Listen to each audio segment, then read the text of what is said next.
Hi, welcome to the February 26, 2021 Club Cubase live stream.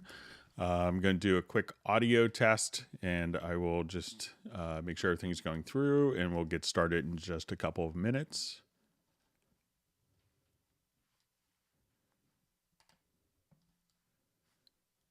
All right, just bear with me for a second.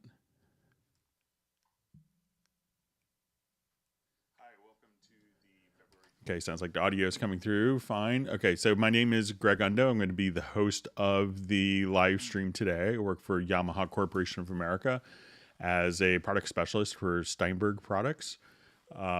So if you have not participated in a Club Cubase live stream, how it works is you could ask questions in the chat field, so in the live chat, or you could ask questions. You could have questions submitted in advance to by sending an email to clubcubase at steinberg.de.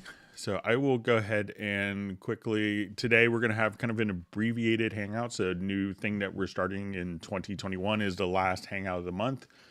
We will do kind of a Zoom meetup. So I think I could actually just see if I could post the Zoom details here. So I'm going to go ahead and post the Zoom meeting details. So if you wanted to join us in our Zoom meeting, we're just going to get together. We're going to go about 2 hours, and then we'll have about 2 hours if you want to do kind of like a little meet and greet, so we could actually meet people. I just posted the link. I'll kind of do it throughout the seminar, throughout the live stream as well. But if you want to just take a look at the link, I'll try to keep posting it periodically throughout that. So please, feel free to come in and go ahead and say hi and let us know how you're doing. It's always wonderful for me. I can meet people that are attending the actual hangout. So I know we had some people that had, sent in requests for the meeting details. So I think that, we got those sent out, but it's now posted in the Zoom in the chat field as well. So if you wanted to just, come on over and say hi, it'd be great to be able to meet people. So, but we'll go ahead, and if you are watching this live, we'll get started in just a couple minutes as people are getting logged in. If you're watching this live, tell us who you are. Tell us if this is your first hangout. Tell us where you live. So once again, my name is Greg Undo. I'm presenting from just outside Washington, D.C. area in the United States, in Alexandria, Virginia. So, but I see we have some familiar names. And if you are watching this with, on the replay, feel free to go ahead and you could skip ahead a couple minutes while we'll let people get logged in. So we'll go ahead and get started in just a couple minutes. Let's go see who is on Hangout. All right, so we see a question from Chris. We have Sir Robert. Great to see you. Darko. Okay.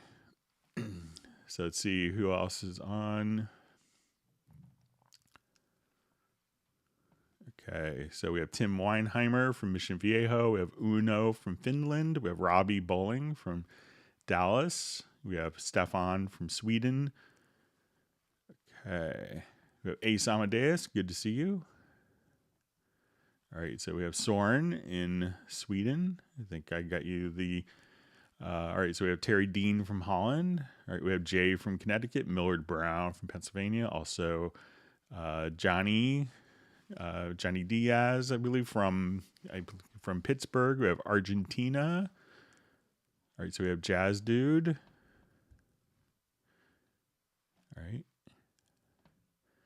All right, so we also have Ranfrey from Arkansas. All right, we have John Costigan from Kenosha. Okay, so I see Ireland. We see Agent K, who is kind enough to do some moderation for us. We also see We see Tyrone Black is smoking a cigar and watching Club Cubase. So that's good. Sounds like you're getting in the mood for it. All right, so we have Matthew Elston from London. All right, we have Jan from CubaseIndex.com, where you could actually search for particular subjects, and if it's been covered in a live stream, you could actually see it there. We have Taylor from Pine Grove, Pennsylvania. Good to see Taylor on. Okay.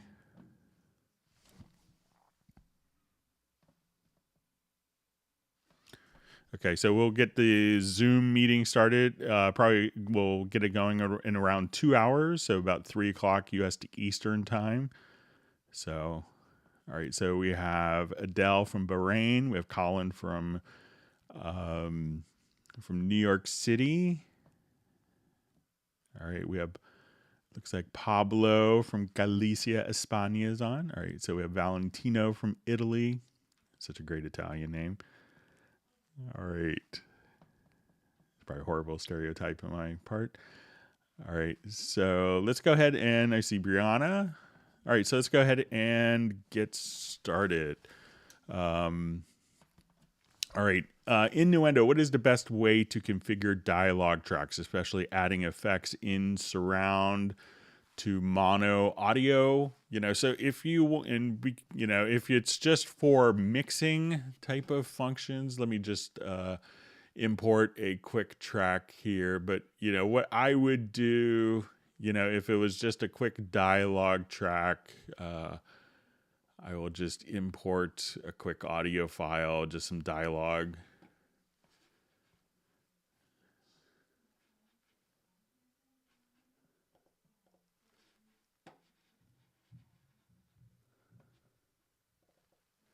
Okay, so if you're looking for just having effects that were based, solely in, all right, so where the effects are going to be solely for, so Nuendo has like some amazing ADR capabilities, but if you, and you could do this kind of in side of Cubase or Nuendo. So if you wanted to, and you have more kind of channel width, greater channel width in Nuendo. So if you're doing Dolby Atmos stuff, but if you wanted to deal with your effects track, so we could say, okay, I wanted to add an effects track. So let's say I just wanted to add, let's just choose our default. And I just wanted to add maybe a reverb. And I wanted this reverb to be maybe in the back speakers, but not the front speakers. So once we do this, we could just say, okay, this particular configuration, I want it to be in 5.1. And if I had a 5.1 output, which I'll just add in my audio connections window, so you could add outputs for your particular surround configuration. And at this point, when we go to add our effects channel track, you could say, I want my Reverence and I want this going out of my out of my 5.1 output. So now once you could also, something else that's interesting that you could do is you could have child buses. So if we come over here, we could now select the 5.1 out, and then I could right click and we could add a child bus. So I could say, okay, I want a child bus of stereo. So this way I could have kind of just a stereo bus, but let's say I wanted a child bus that would just be for my left and right surround. So if I wanted to place a reverb, in a particular area here, I could say, okay, we're going to go to our sends.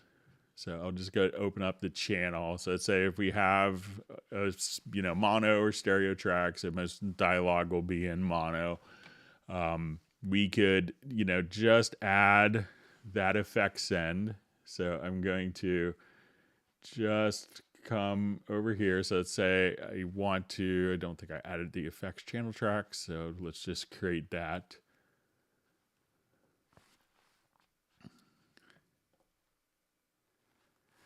Okay. And if I wanted to have like one reverb just in the back and one in the front, I could do stuff like this. So now if I wanted to add an effects channel, We could choose to, instead of the 5.1 output, we could also just have this particular one done, and I'll just give this a name, and I'll just call this like Reverb Surround, and get the right keyboard.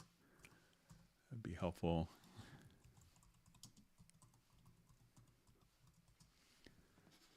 So now if I wanted to, you know, have the effects channel track for the dialogue go directly to, you know, the different effects. So I could say, okay, I wanted this to go to Reverence, but I wanted another send to just go to the surround speakers. Now, once I have a 5.1 effect, you could also just come over here and adjust the panning. So if you wanted to take just the effect, you could pan the effect independently of the audio source. So if you wanted the person to be talking kind of in the center speaker, but you wanted the reverb to kind of just tail to the back, you know, to the right surround, you could just be able to pan the reverb independently. So that's how a lot of people will deal with, you know, working with different surround configurations for plugins.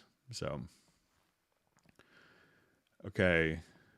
So we see question. Hi, Greg. Is there a shortcut to deactivate, turn off all plugins inserts, not disable, to act the same as clicking Alt and pressing in the top bar? Thanks. So let's go ahead and I'll just add some inserts here on a particular track.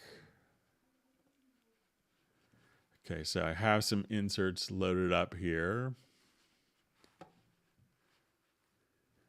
So, you know, we all, you know, if you don't know this trick, you could come here and if you wanted to just hold down Alt or Option, that you could kind of choose to, you know, if you wanted to come, let's say if I come here, that's to reset. Let me just see if I remember the keyboard shortcut for this, or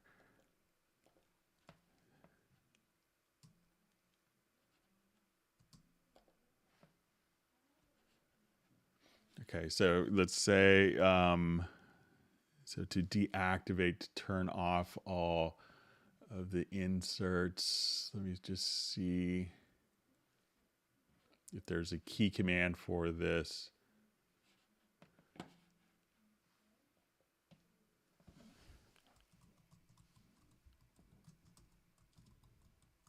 I don't know one off the top of my head, but let's see if I could,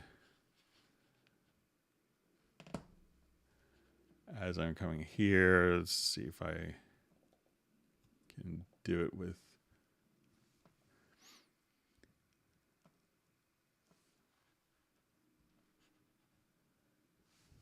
so let's say I just want to,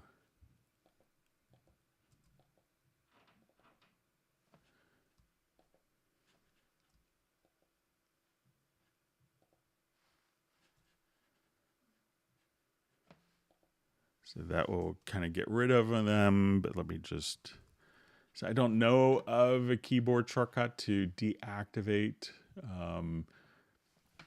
But if you want to email me at clubcubase@steinberg.de, I could see if there's,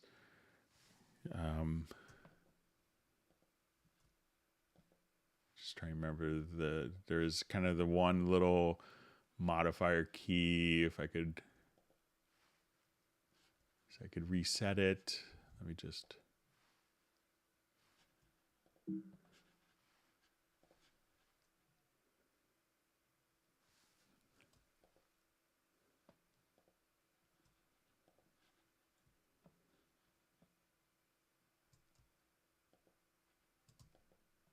So I don't know of one, but I could play around with it some more. If you want to email me at clubcubase@steinberg.de. Okay, so we see Darko checking in from Slovenia. His mobile phone, watching on his mobile phone, his internet's broken. So,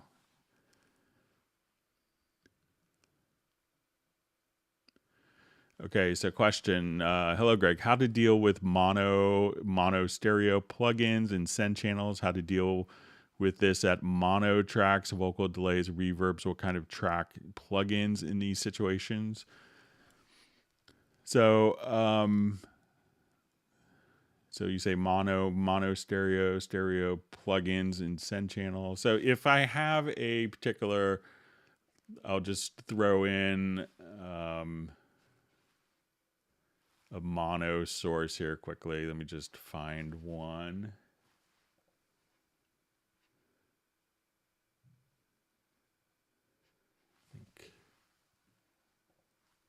Let me just find something a little more.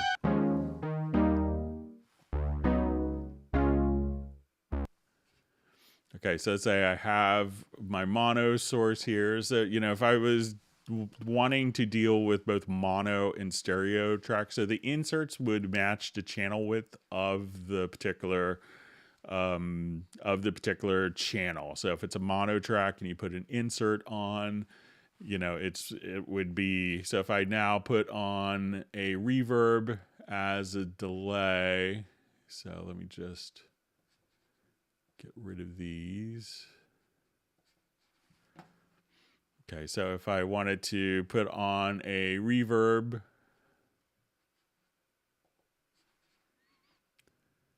as a delay, I could now just kind of listen to Smashing it. board A. And I'll just go ahead and solo this quickly. So now this revelation would be in.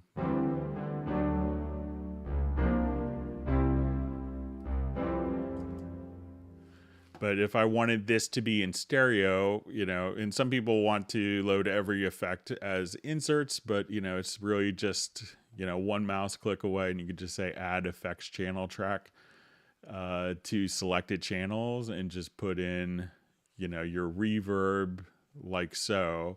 And now that we are here, we could just say, okay, I wanted to put a ping pong delay. And I'll just put this on my stereo bus. So now as I wanted to come here, let's do like a quarter note ping pong delay that we should just see this when you go to your sends.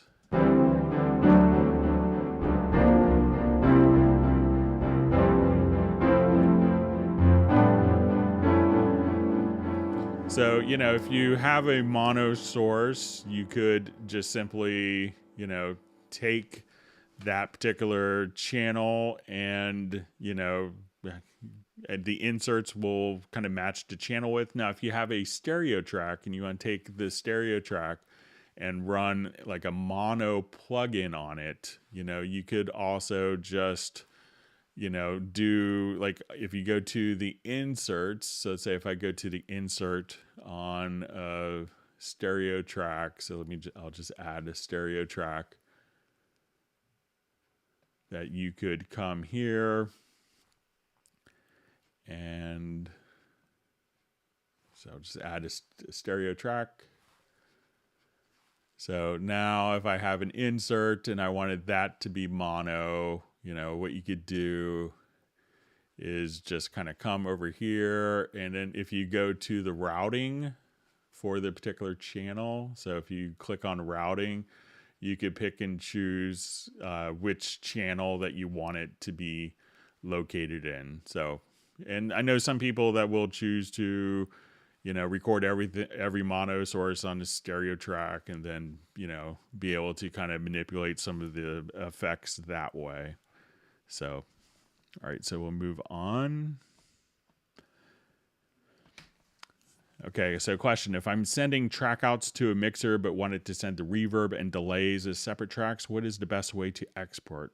Also, should vocals be exported as mono? So generally vocals would want to be exported as mono. So if I wanted to do something, I'll just jump to this project quickly.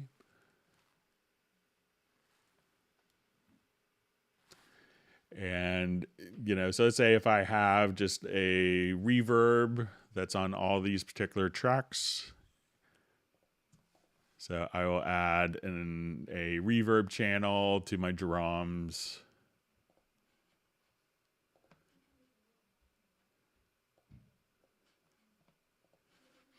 And let's say to the guitar parts, I wanted to add a delay send.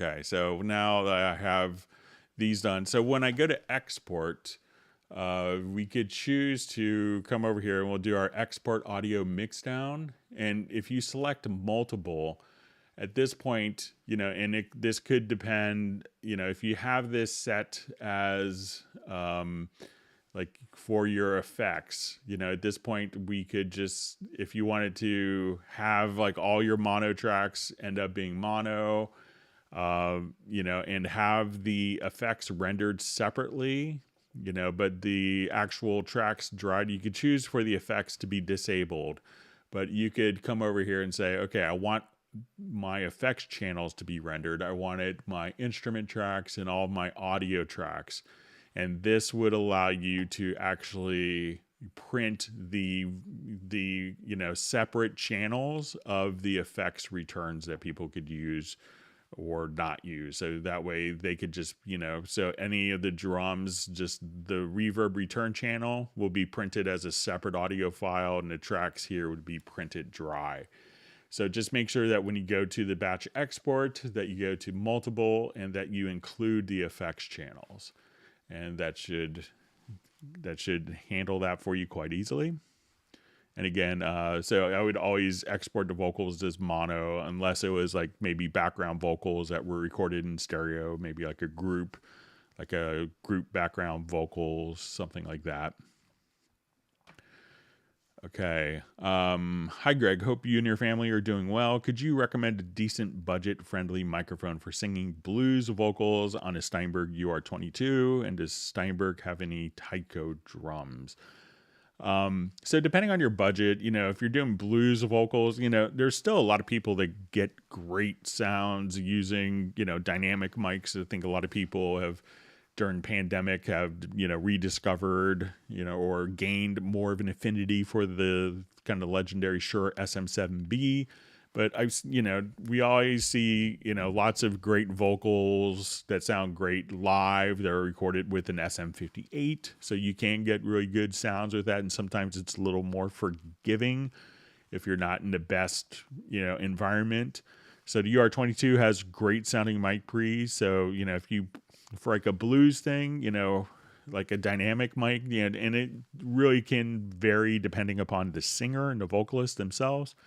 So that could be, you know, something, you know, so, you know, mics can work better for certain singers than other singers. If you're looking for a condenser microphone, which, you know, may give more detail, but may reveal more things in the room. And, you know, you might hear the air conditioning or the heating coming on in your recording, or a car driving by.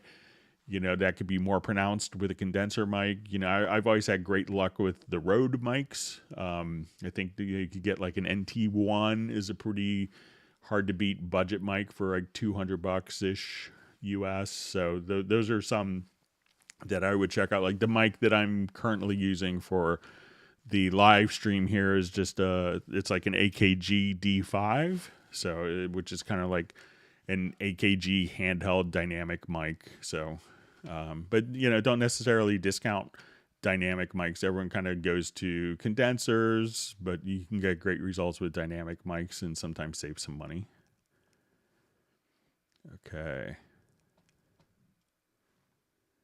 All right, great to see Jazz Dude on a hangout. And I guess Dom Sagalis just showed his new Ryzen PC in a YouTube video, and he's very happy with it. That's great to know. All right. Okay, so, all right, from Jay in Connecticut, is mastering software such as Wavelab with all of its tools for audio analytics ever used as part of the mixing workflow? If so, could you please share a few use cases? So a lot of times, you know, when people are doing stuff in Wavelab, it's, it's kind of post mix. Sometimes people will send, and talking to many of my mastering engineer friends, they often, when people send them stems, they find that it doesn't actually improve the process that much. It's more just kind of punting the decisions down the road. Where I would use Wavelab is going to be more for, okay, I wanted to take, my final mix. Sometimes you may run into different components, where you have a mix that's being played back inside a Wavelab. So let me just find a quick project here.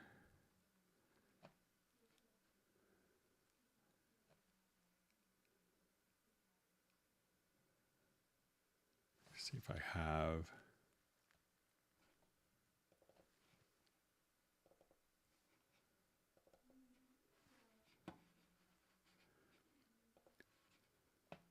I'll just come over here.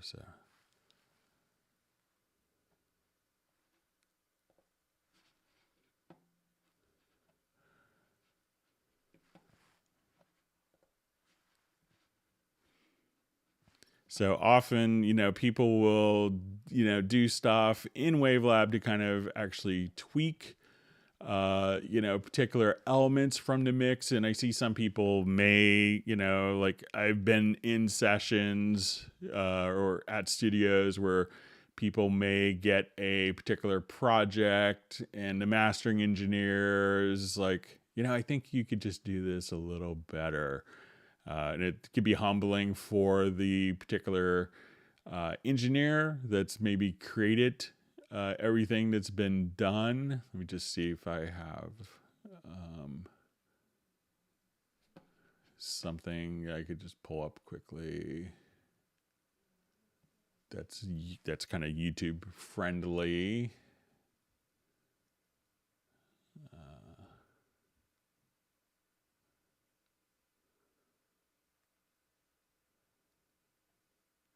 Okay.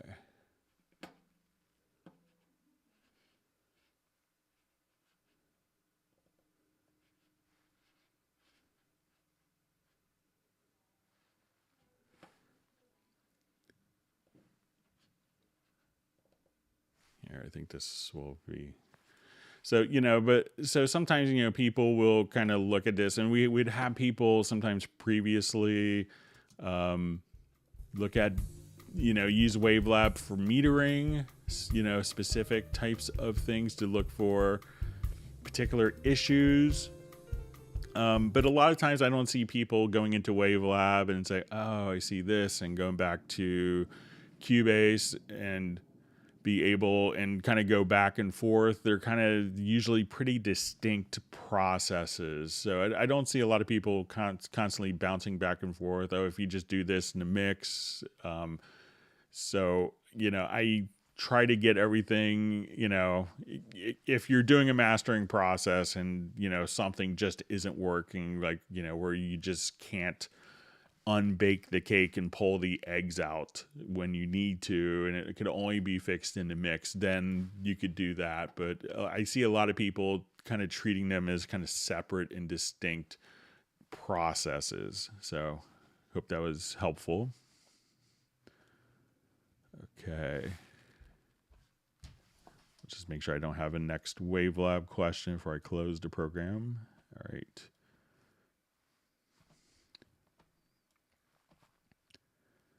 All right. So we have Jan from Netherlands checking in. Also Ian from London.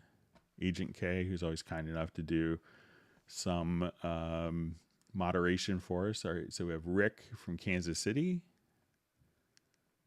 That's great. All right.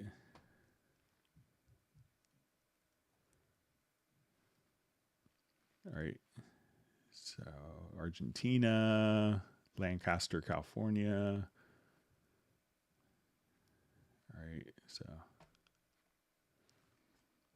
my chat field just jumped on me.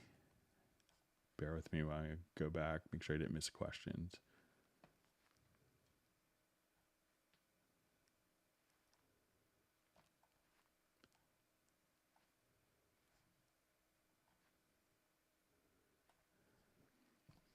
Okay. All right. So saying, hello, Greg, how many things I've learned. So that's good. All right. So we have Axel from Hamburg, Andres from Argentina.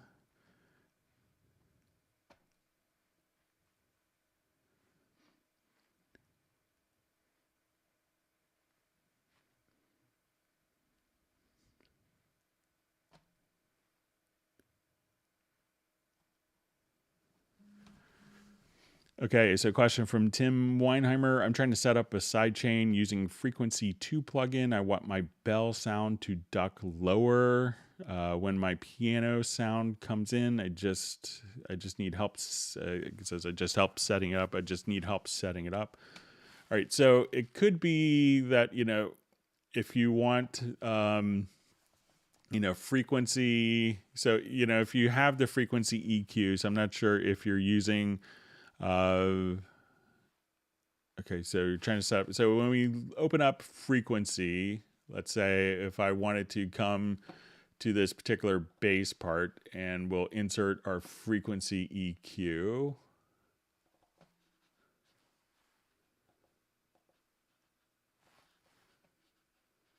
All right, so just get to my inserts here.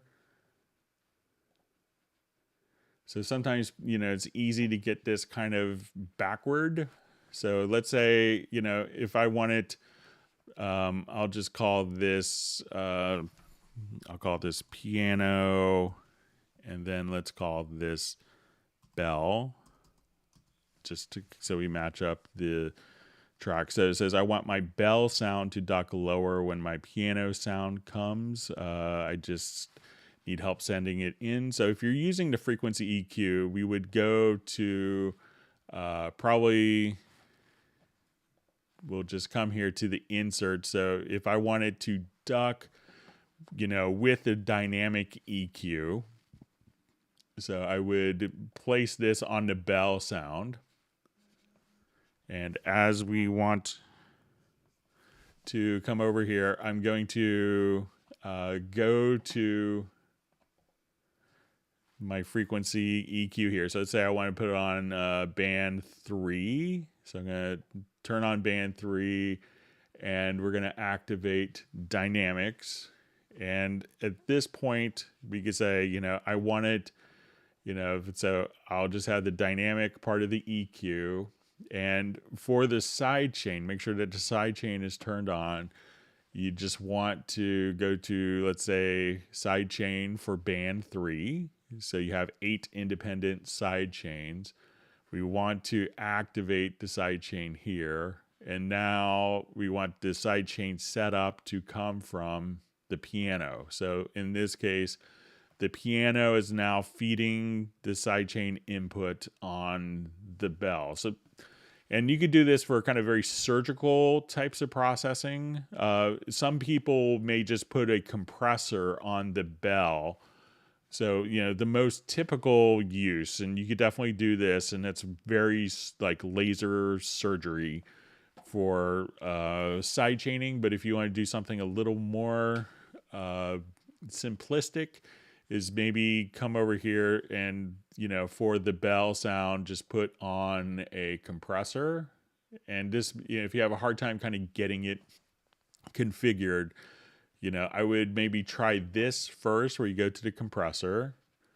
And as we look at the compressor plugin, activate the side chain. So, and set the source again from the piano that you want.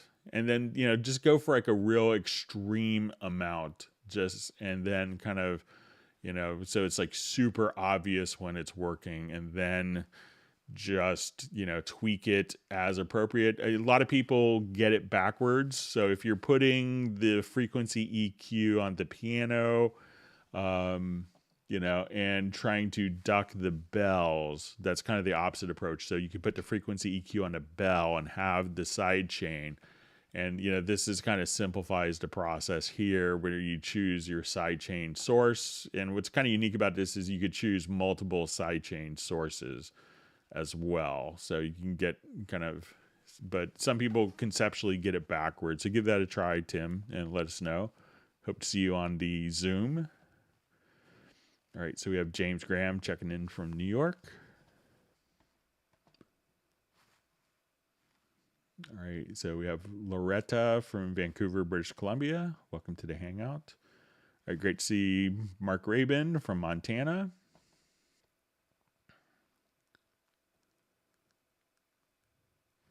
See the Terry Dean about the Logitech MX keys.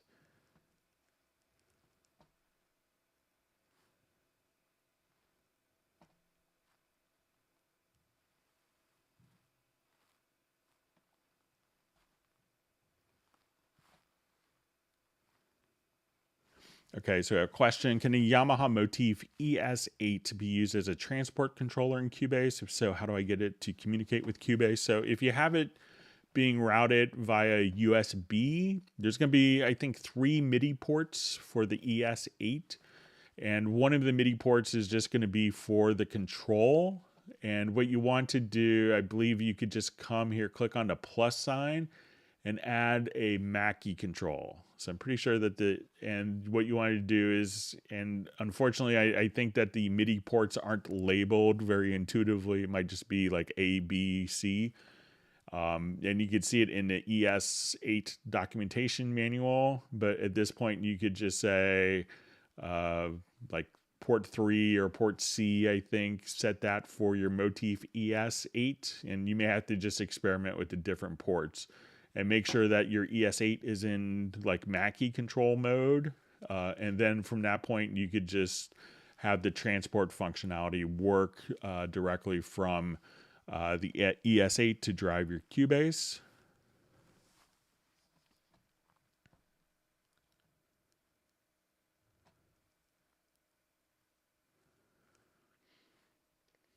Okay, so we have a question. Hello, please give me information about, I was recording Cubase 11 today, mono, and had problems. Record was mainly on the left side, a little on right side. When I recorded on Cubase 5, no problem.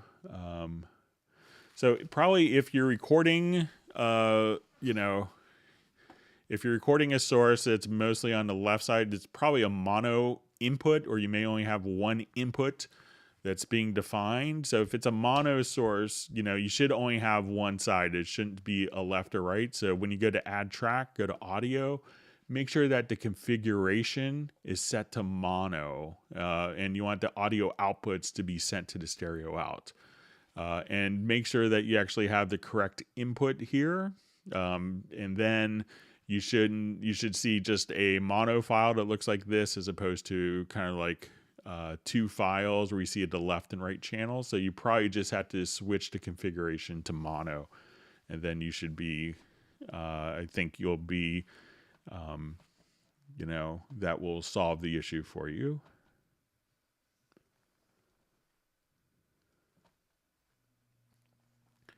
To see Jazz Dude, surround mixing is a real complicated task. I'm into this 20 years now. So yeah, I've probably been doing it since the same time that Jazz Dude has. So it's kind of a lot of different formats that are necessary and then irrelevant. So it's always a challenge.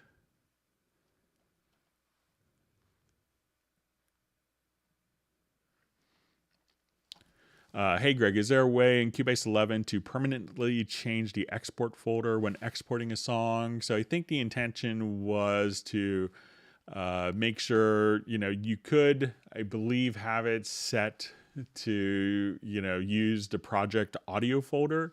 And if you're starting with a particular template, that way it's always going to be placed into you could also just have it placed directly into a particular mixdown folder. But lots of our users would do mixdowns in previous versions where it was actually set.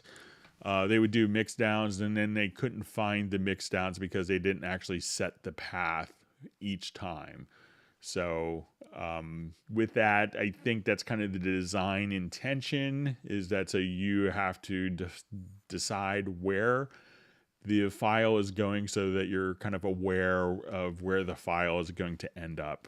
So, but I don't know a way to permanently set that. I think it's going to be for each project. But if you do start with a template, you could just have this set to project mixdown folder. And I believe that when you open it up again, starting from the same template, once that's been saved, that setting will stick and it'll create a mixdown folder for you.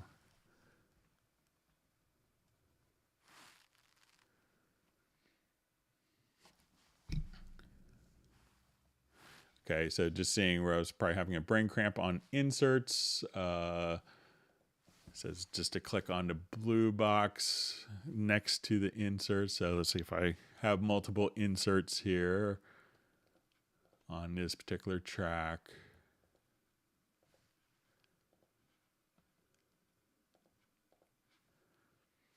Okay, so if I hold down,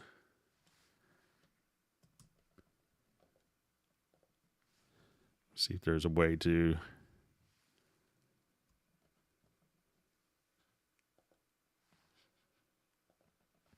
see I could reset it. So I think so I just see from Joseph, you click on the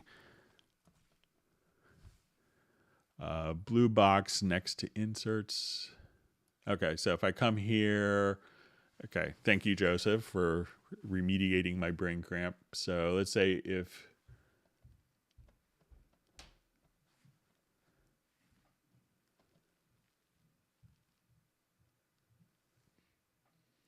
okay, so that will just bypass the inserts there. So I don't know of a key command. I'll just do a quick search one more time.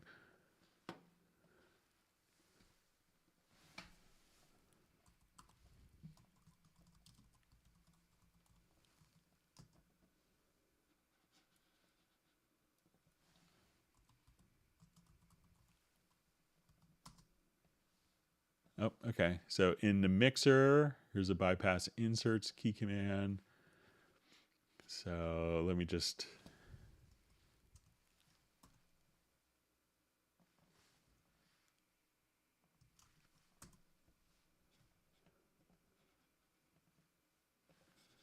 okay, so now I have that selected.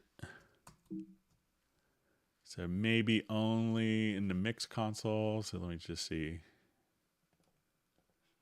Have that selected. So I click here. All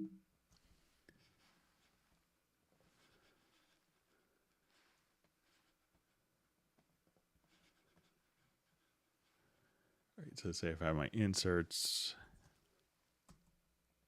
So you could bypass all of the inserts with a key command, but not just on the selected channel.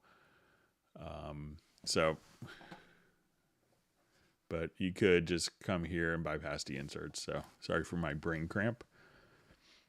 And thank you, Joseph, for helping. Okay.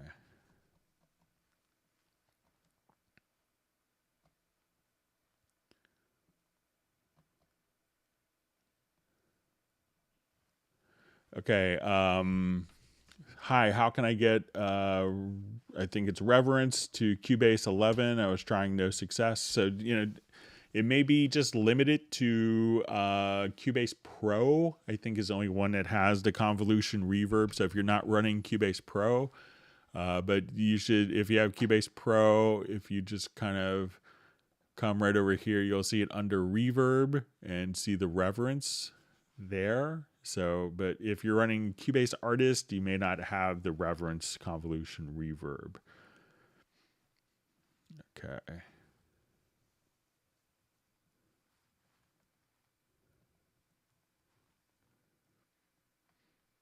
All right, great to see you, Grant Nicholas, on the Hangout.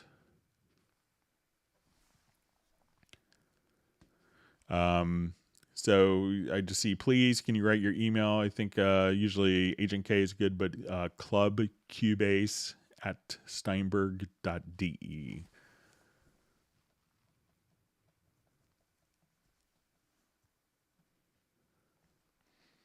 So I just see, so all other top DAWs have pre-fader metering, but not Cubase. Is this ever going to happen? I'm not talking about input metering, which is useful, but I'm talking about post-processing before the fader. So, for those aren't aware, you could change kind of the meter position. So I will bring this up to the team again. So, and here we could have it monitor just for input, post fader or post panner. So, but I'm not saying it's never going to happen, but but I will bring it to their attention again. So.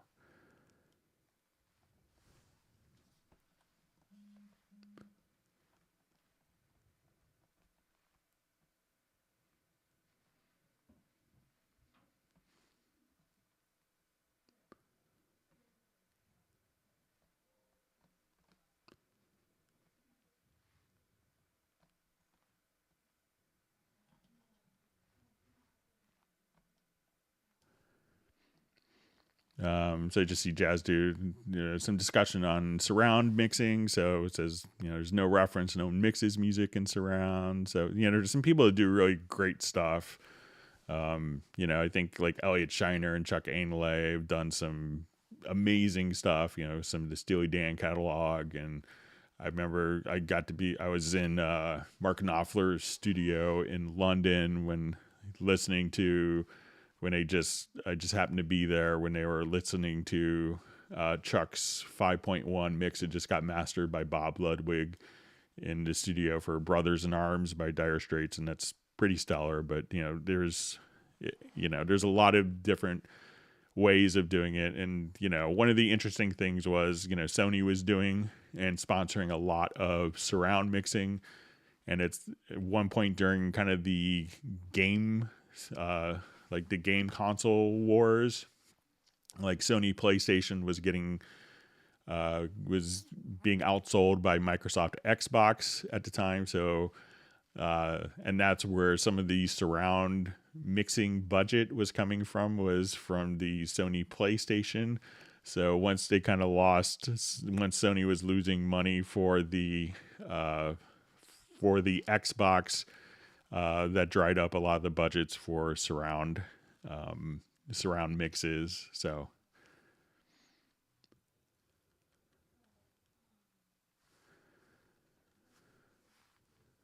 okay. So we have a question: is Steinberg planning to add undo and redo in the sampler, or just keeping it A/B? So I think we may see it coming in the future. I haven't had that particular discussion with undoing within the sampler track, but I mean, I think it makes sense. But at least there is an A/B setting.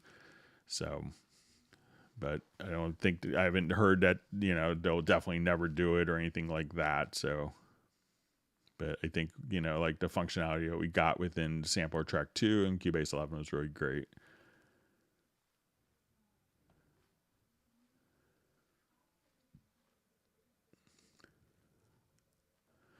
Okay, so we have a question from Billy. Sampler tracks custom made. Where are they saved to, and can you save them by name? So let's say if I wanted to come over here and I have a sampler track. So they're just kind of saved as track presets. So I could come right over here and I'll just save it. Let me just cancel this. I'll just come here and I'll save as a track preset. So I'll just call it Billy. Okay, so now when I come over here, we could go through, once we go to add, let's say, a new project. And now I could add track using track preset. So, and here you'll see kind of like a whole, so let's say I'll just call it Billy. If I could type. And just double click. And then we could just add that track, and it's a sampler track. So it's just saved as a track preset. So you could call it up in a project and it'll reference the audio file for you.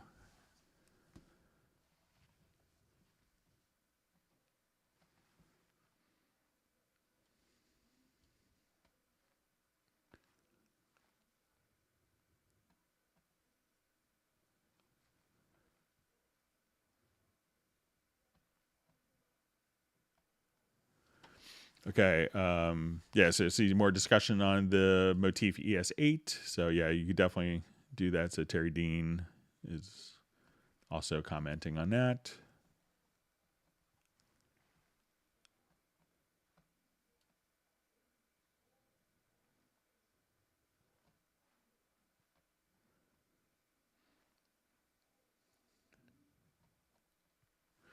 Okay, so a question from Scott. Can you change the effects built into the sampler track or built into? Sorry, I'll just go ahead and read it. Can you change the effects built into the channel strip? I know you can change the order. So if we have our channel strip here, so you have kind of just these options in the channel strip. So you'll have a gate, 3 different types of compressors, as well as different tools. So you have a de-esser or an envelope shaper, 3 forms of saturation, as well as 3 different types of limiters. So at this point, these processes are fixed to the particular channel strip. And if you needed to run other flavors, you could just simply run those as inserts. But at this point, it's not designed to, reach out to third-party plugins and work it in here. So, not only recently did we add more capability here, but we also doubled the amount of inserts so that we don't have to eat up any inserts for channel strips. But these processes and these plugins within the channel strip are fixed.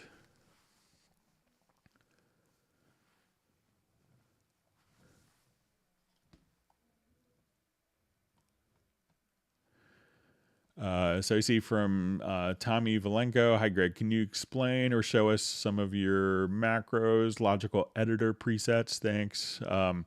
So I kind of do them on a case-by-case basis. I'll show one. I was helping one of the guys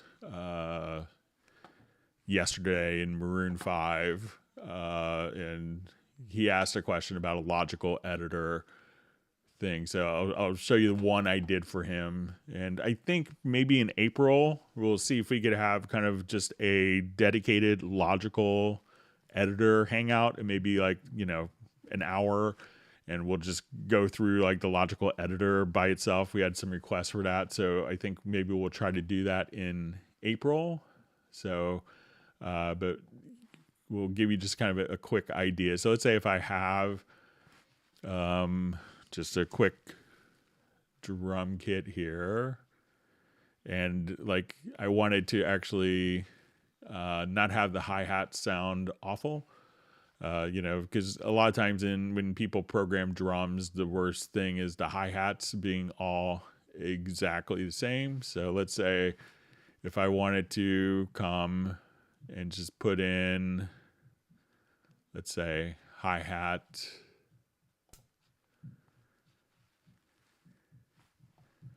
and I just wanted to put in maybe straight 8th notes on my hi-hat. So I'll come here. Okay. So let me just crop this a little bit.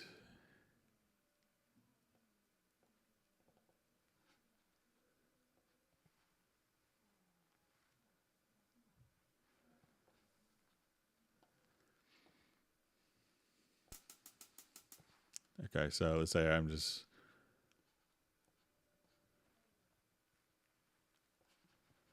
playing along here. All right, so here, let me just. Okay, so let's say I just have this going on.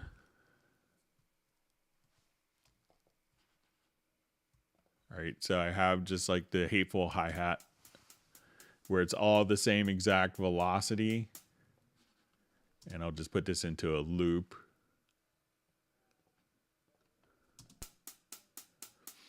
All right, so let's say I wanted to do something like that to make the hi-hats a little more realistic with velocity. So let's say I want to take every other hi-hat and change the velocity.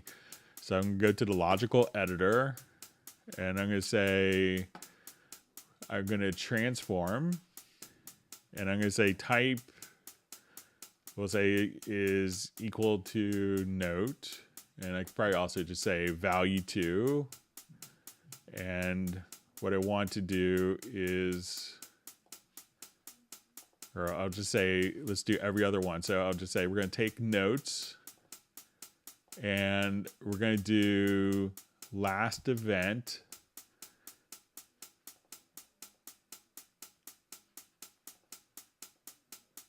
And we're going to choose event counter, and I'm going to say 2.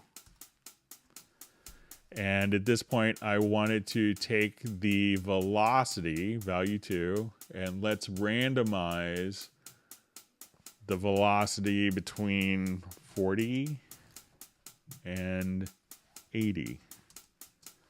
So now I'll come over here, hit apply, and I could just kind of select all of these different notes. So I'll just go select, and I'm going to say every other event here, event counter to 2. So now as I play this, I'll just say apply. And I could just kind of do different variations of that as well.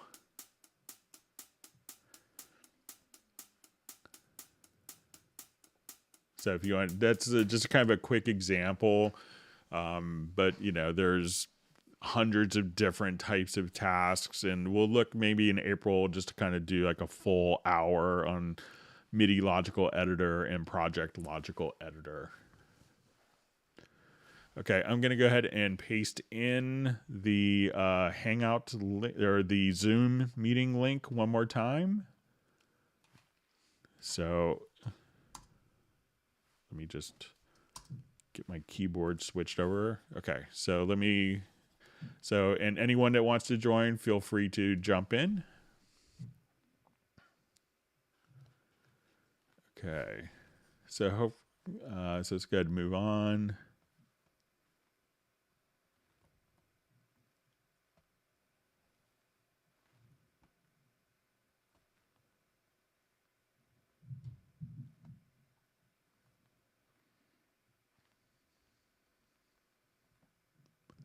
Okay, so seeing some more discussion of like the motif ES8 to kind of be the transport control for Cubase. All right, so let's see if I have any, so it's kind of follow-up question from Ace, if there's any taiko drums that come with Cubase. So let me come over here.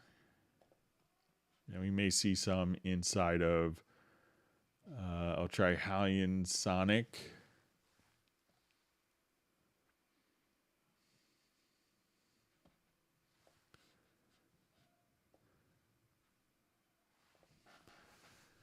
Okay, so I'll just come over here to all. So I'm not sure if it's going to be under, I haven't, so let's just see if there's anything that's taiko. So there's taiko drums is a general MIDI patch. And let's see what, there's also string and taiko drum.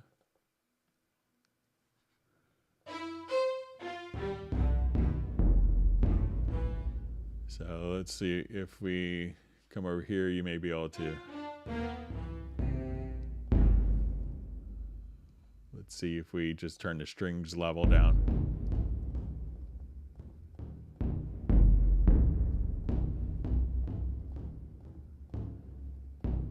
And if you wanted to do something like a sampler track, let's say if I like that particular sound,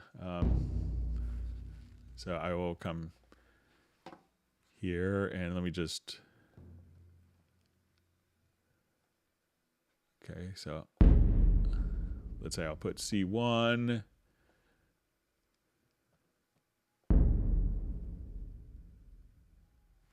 Okay, so now what I could do is I'll go to the sampler track and I can just take that one particular note, drag it over, and I'll put the root note to C1.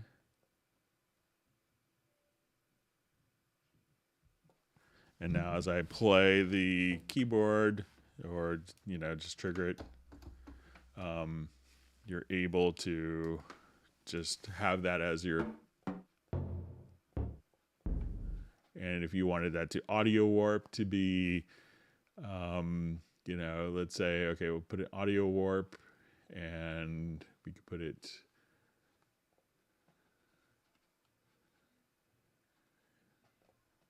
let's say we'll put it in best algorithm and enable audio warp.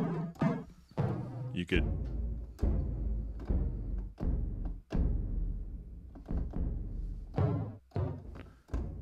you could just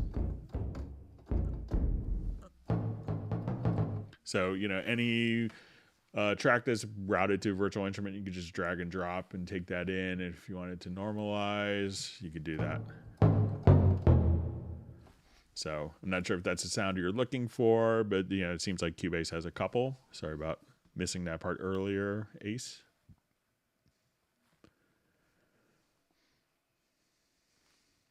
All right, so my index just jumped on me. Bear with me a second. Thank you for all the wonderful questions. If you've learned something new, make sure you hit the like button.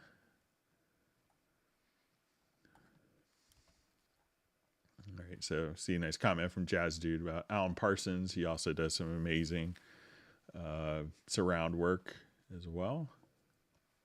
He probably did the first big one, doing Dark Side of the Moon and Quad. That was really the genesis for a lot of surround work that came many years later.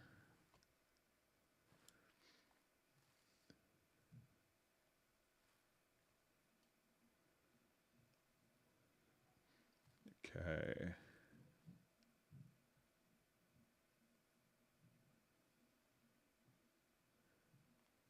All right, so we have Carlos checking in from London and London Train checking in from London. Chief Theodore, Ochuko, Araki is also saying hi, checking in. Thanks for joining us today. Okay, so I see from Botan Kovacs, my Cubase Elements just arrived. I'm truly amazed how many things it could do. So that's great. Have a lot of fun with your new Cubase Elements. Okay.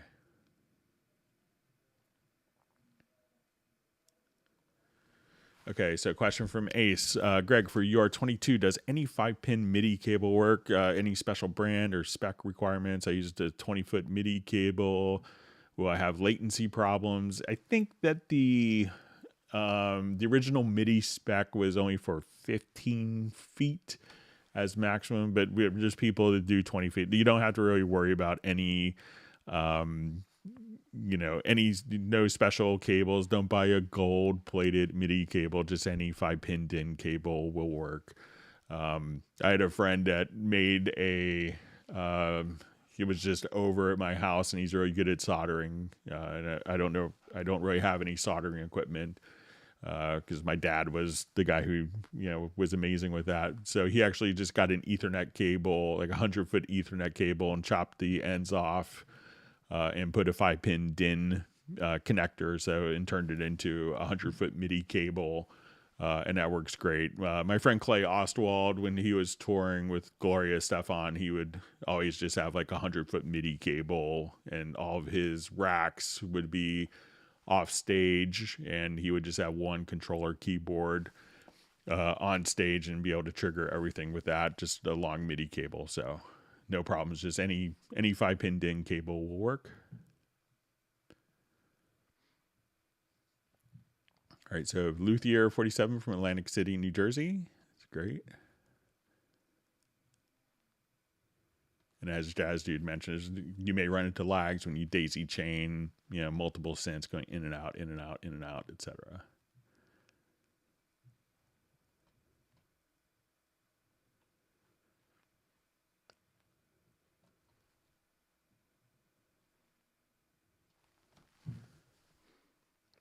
So I see a question from Billy. Hey, Greg, can you or someone in the chat recommend a USB-C hub for Mac? I have a J5 Create, but it always disconnects during sessions and shuts off eLicenser.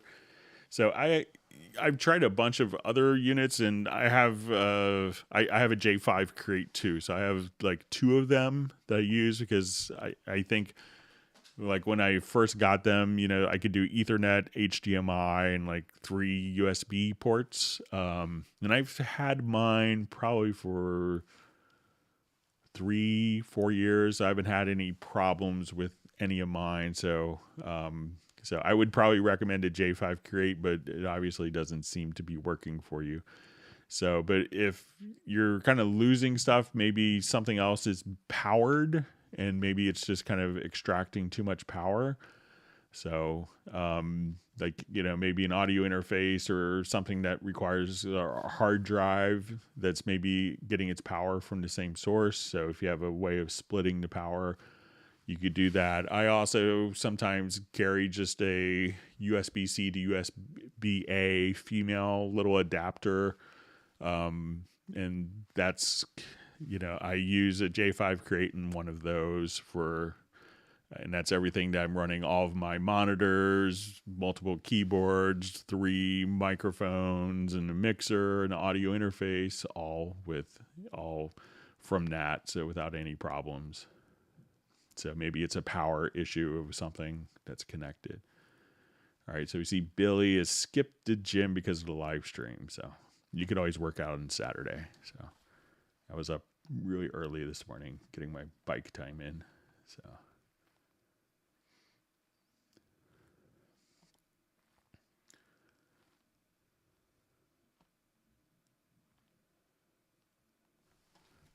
okay, hi Greg. How to delete double notes in MIDI part?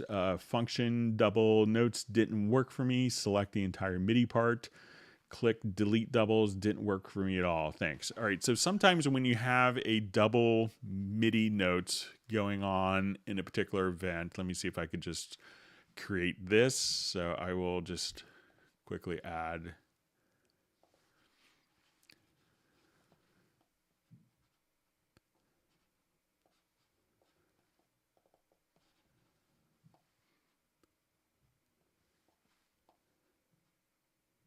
Okay, so let's say if I just come here. All right, and what I'm going to do now is I'm going to duplicate this particular track.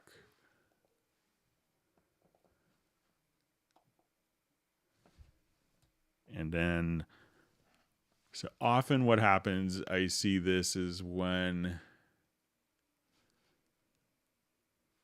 and I'm just going to set this to MIDI channel 2, is when controllers have 2 zones or keyboard has 2 zones on it. And as you work on it, so let me just glue these together here.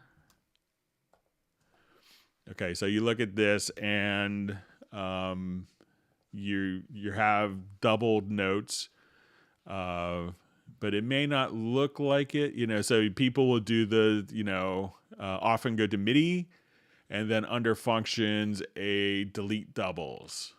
But, you know, when we look at this, and sometimes you may not see it unless you go to kind of the age-old list editor. So let me see.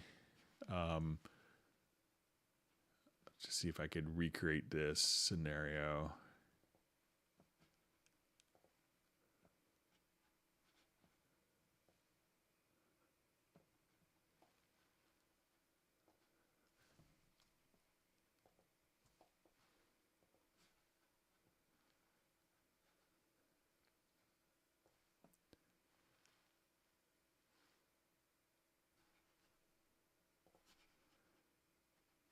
Okay, I'll just try this again.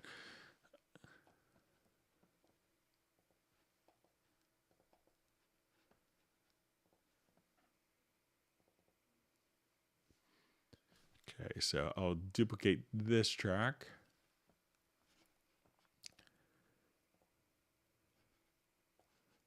And then I'm going to set all of these notes to MIDI channel 2.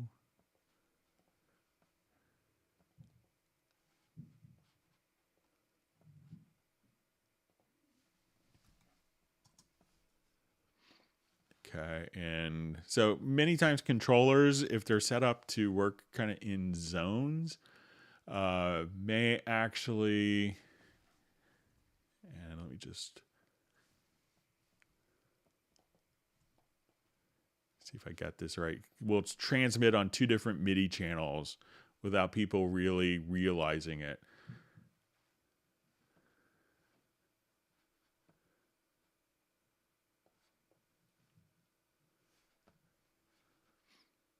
So you may notice that you may have, like, if it's doubled, I'll just kind of do this for expediency's sake. You know, you may notice that it's going to be just doubled, but they'll be on different MIDI channels. And that indicates that when you go to delete the doubles, that they're different MIDI messages because they are on different MIDI channels. So if you come here, you could, within the MIDI list editor, an easy way of doing this is if we go to kind of like the little setup wheel, you'll see filters. So make sure that your filters are turned on. And then you could just say you want to filter by event channels. And you could say, okay, everything that's on MIDI channel 2. So when you play a note on your MIDI controller, it's actually sending notes on MIDI channels 1 and 2, or maybe 1, 2, 3, and 4. So what you want to do is just say, okay, I want to take everything that's on MIDI channel 2. I want to filter by event channels. And at this point, I could say, let's delete every note that's on MIDI channel 2, leaving everything that's on MIDI channel 1. So generally, it's the MIDI controller that's transmitting those particular values, multiple MIDI channels, that's causing that. Okay. All right. So we also see Andy from Alexandria, Virginia. So yeah, let me know what part of Alexandria you live in. So I'm just like in Fort Hunt between Old Town and Mount Vernon.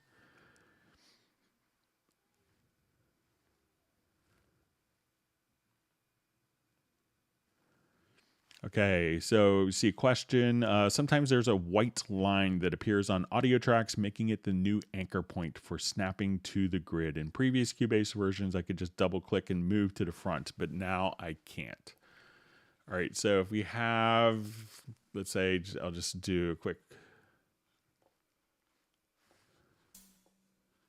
we just find something that's a little more. Remember me. Okay, so when we see this, you know, you could have what's called a snap point. And if you have the snap point kind of in the middle, you may not see it if you don't have kind of the snap point. So make sure that you have the show audio event activated. Otherwise, you don't see where the snap point is. And the intention of the snap point is, let's say you wanted, like, you know, someone had maybe like a pickup note, like to go da da da da da da da da da, and it's not the first note of the audio file, but the actual snap here. That's kind of the critical point. So now when snap is turned on, it'll snap to that particular point. But if you don't see it, just make sure that you activate the show audio event here. Then it will become visible.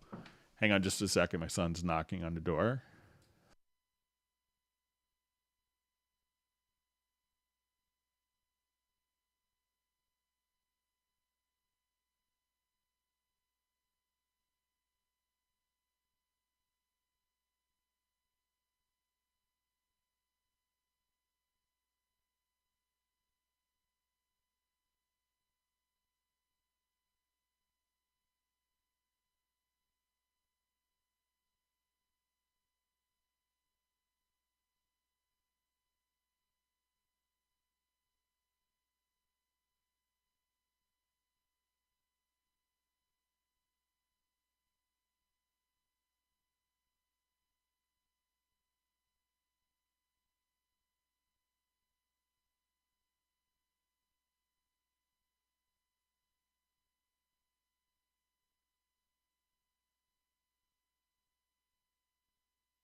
All right, so my son had a screen break from school. Okay, so let's move on. And again, we'll be doing probably at the top of the hour and 43 minutes, we'll start our Zoom meetup. And I posted some links. I'll post another link again, but if someone else wants to kind of paste it in, that'd be helpful. Maybe Agent K, I think he could do it as a moderator. So.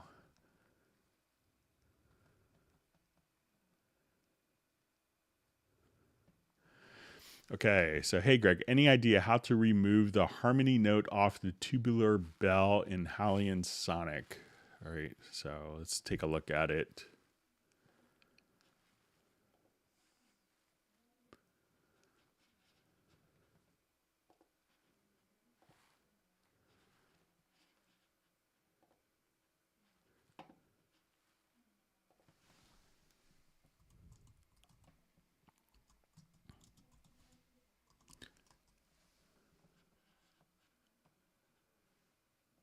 So I'm not sure which one it is. Let me just try.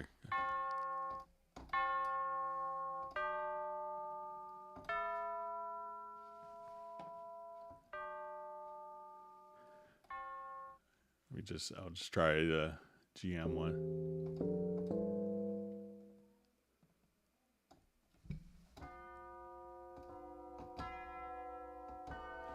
Some of those may just be in the samples, but let's take a look. So this is an Iconica. So that's probably not the particular patch. So let me just see which library this is from. All right, so that's in Hallian Symphonic Orchestra. So it's probably going to be, I think, this tubular bell patch.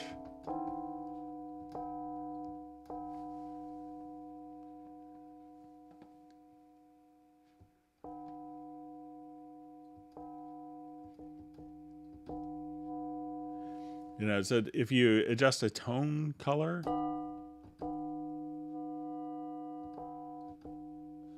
you can,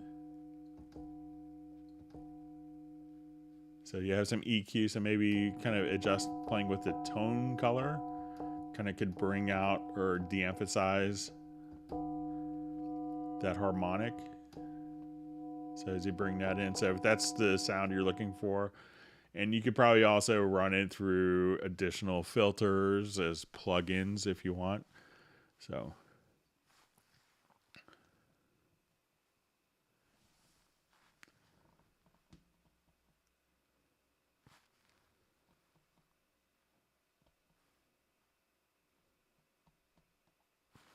All right. Thanks for all the great questions. And if you've learned something new, make sure you hit the like button.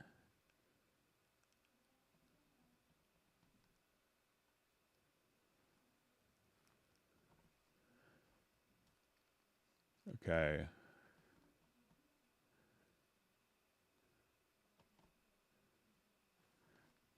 Okay, so why are MIDI notes stacked under each other? So the question, sometimes when moving a MIDI note, there's another note under it that stays in place and only moves if I highlight the entire note instead of click plus drag.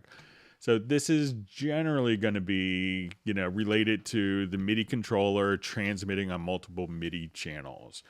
So a lot of people solve it like, you know, I get this a lot with, you know, someone has like a montage keyboard or a workstation where you play one sound, like you may have it on like a performance or like a multi-patch where all of a sudden you play one sound and it sounds amazing because you have like, you know, 8 voices stacked, and then they leave it on that particular patch and it's transmitting 8, you know, could transmit, you know, up to 16 different MIDI channels simultaneously to get that thick sound. But realize that, you know, when you do that, that it's transmitting that as well.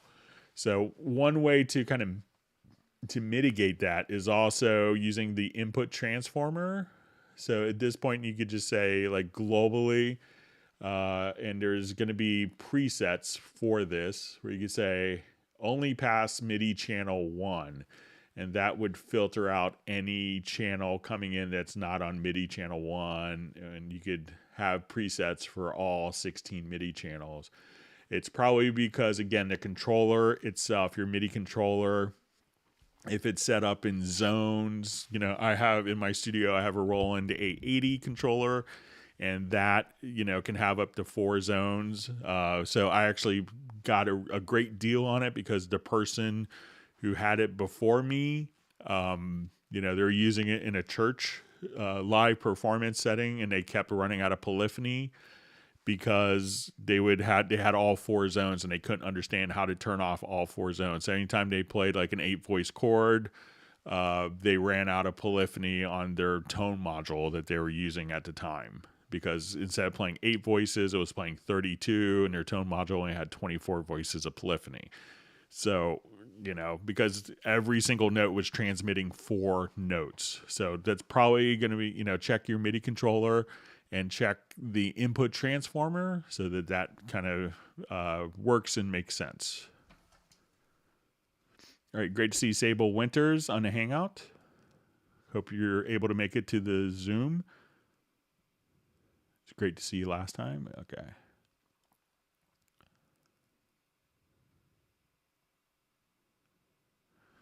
Okay, so question, how would I adjust the pitch on a vocal track? Okay, so let's go ahead and... So there's a couple of different ways to do this. So I'll just... let me just jump. Okay, I'll just open up this project here.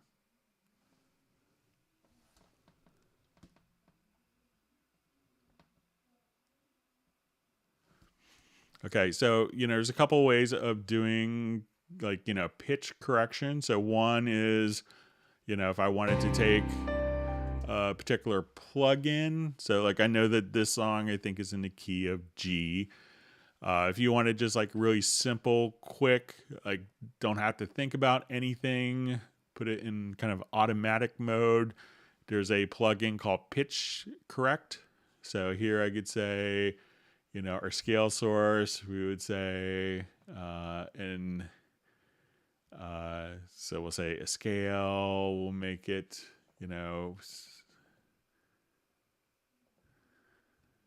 so we could just say, okay, I want it to be G major, and this could take the vocal.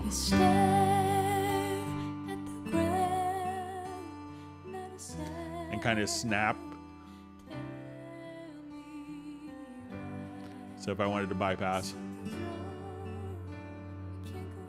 So it's not bad for pitch, but if I turn this on, we could have it automatically snap. And we could, if you wanted to go for more of a processed, you could adjust the speed up. Or if you wanted to make the singer sound younger, you could adjust the formants.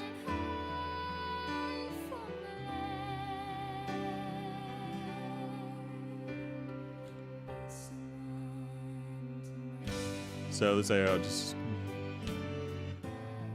want her to sound older. So the same vocal, just kind of shifting the formants.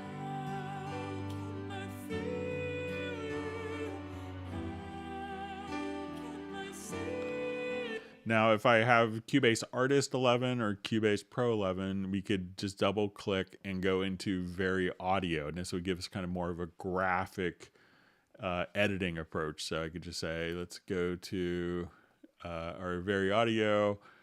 And at this point, we could have different modes, or I could say, let's show all of our smart controls.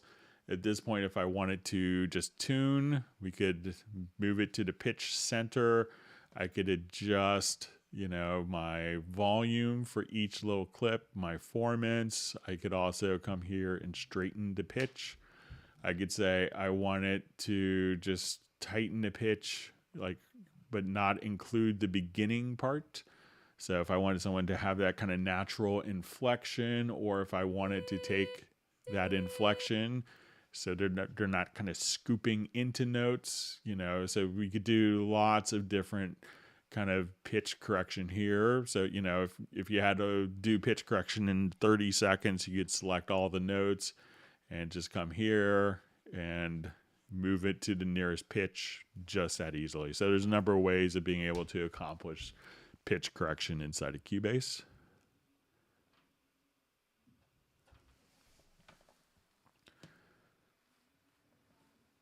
Okay. Okay, so a question from Mark Rabin. Greg, can I ask you to just kind of help us navigate around in Cubase, zoom and scroll, etc., anything that helps tracking workflow, please? Looking to improve my music by doing less engineering. So, I like to, the default like zoom keys, will be G and H. And they're right smack dab in the center of your keyboard because it's something that you'll probably be using a lot. So think G and H to zoom vertically, or G and H while holding down Shift to zoom in and out horizontally. So we could just kind of, do that. So I say, okay, let's just come directly here. Now, if I choose my zoom tool, we could also just come right over here and so grab like the little magnifying glass tool. So if I just wanted to zoom this, and if I wanted to go back to where I was, I could double click and that would undo my zoom. Or you could just hit, if I wanted to see like the whole project, just hit Shift F and that would zoom full. If I have one little part here and I wanted to zoom based around this, I think it's Alt S, Alt or Option S.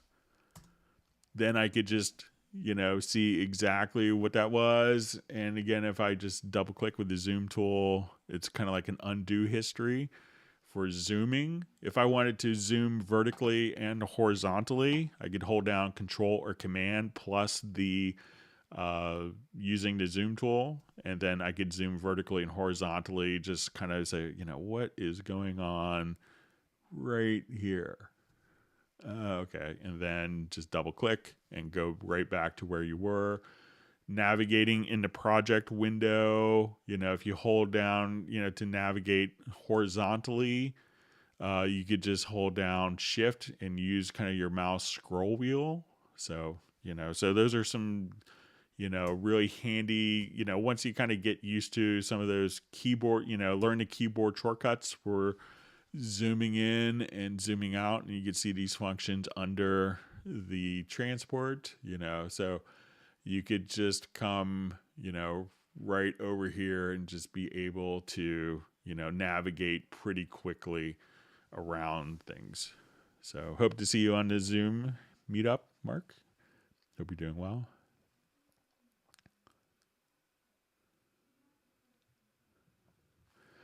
Okay, so question from Billy. I like to beatbox my drum patterns track by track. Is there a way to select the hit points in each audio track and convert them all to separate MIDI tracks to trigger drums with? So yeah, all you have to do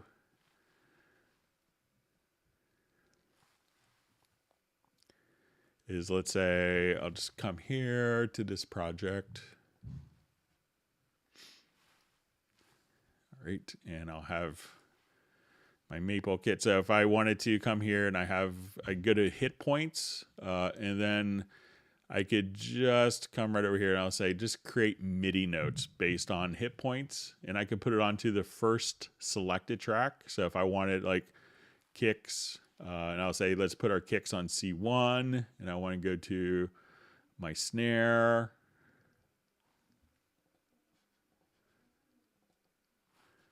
And I'll just let's say I adjust my threshold accordingly. Okay, now I want to create MIDI notes on D1. And let's say my hi-hat, I wanted this to be on E1. So now all those will be just created directly onto this particular track. So I'll just merge all of these together. So now when I double click, I could have, all of my different sounds here just laid out as, different MIDI notes quite easily. So once you kind of, just double click and select a part, and I had just a MIDI track with my samples loaded up, click on create MIDI notes, and you could choose your destination. You could have it be fixed velocity or dynamics. So if you wanted to, for it always to hit the kick the same exact way, or if you wanted to retain dynamics from like a drum performance, you could have either of those chosen, or you could create a new MIDI track or put it in a project clipboard so you could paste and copy it. Copy it and paste it into other tracks. You could do that right there just from the hit points and click on create MIDI notes. All right, so I'm going to post the Hangout, the Zoom meetup link one more time here. And so just everyone who wants to join us, feel free to come hang out.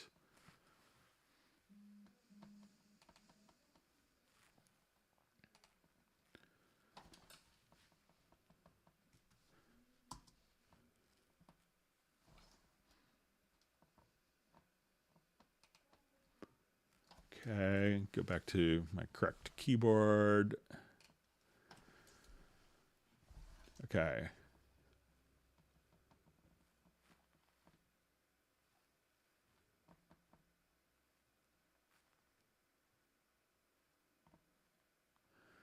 All right, so I see a question from Carlos. Greg, please tell the Steinberg guys to solve audio dropouts when inserting plugins or changing channel inputs. That's a nightmare when mixing. So a lot of times what happens is, it's, when you hear that little dropout, it's actually, it's doing the delay compensation so that when the plugin is inserted, it plays back in time. So what a lot of other programs do is continue to play back until, like when you add the plugin, it plays back out of time, not delay compensated, until you hit stop. And then the delay compensation is able to kind of kick in. So that's kind of the reason. So I know that the developers are aware of the issue. So, so we'll see what comes in the future. But, I know I've had discussions with them about the particular issue, just even yesterday we're talking about it. So I just see a question. What are some features only unique to Cubase that other DAWs may not have? So I don't know other DAWs well, so I kind of only run Cubase. I may not be the best person to ask, but, I think one of the things at Cubase, I think the control room is still pretty unique. That capability, having the VST Connect, like the remote recording, but just kind of the level of integration, and I often kind of make the analogy, it's kind of like, of being able to do your notation, to have, wonderful virtual instruments, to have great audio plugins, to have, like the very audio tuning, to have the audio alignment, to be able to work in ambisonics, the mixing engine, kind of the robustness of MIDI, note expression maps, So, one analogy I often will make in demonstrations is like, in our contemporary times, we often don't buy a separate MP3 player, a separate digital camera, a separate phone, a separate GPS, a separate organizer, a video camera, we just kind of buy a cell phone that integrates all of those things. And, that's what Cubase brings. But and when we release features, they often are copied by, our competitors. Chord Track, I think, has been now starting to get copied by many people. So, I think that, the one unique thing is that Steinberg is always going to be the company that has a tremendous amount of, the ideas first before everyone else is, so that, we kind of define the feature sets for what other DAWs integrate in the future. But I don't know every detail of the other programs, so I'm probably not the best person to talk.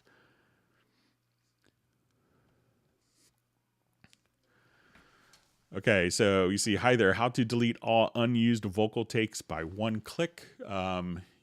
So let's say if I did a If I was doing like comping,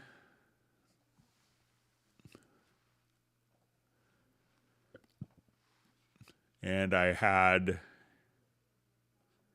let's say, a lot of vocal, let's say a lot of takes here. So I think if I come over to audio to, all right, so let's say I'll just do some quick comps. So I want to come here. So let's say, okay, comp this, that.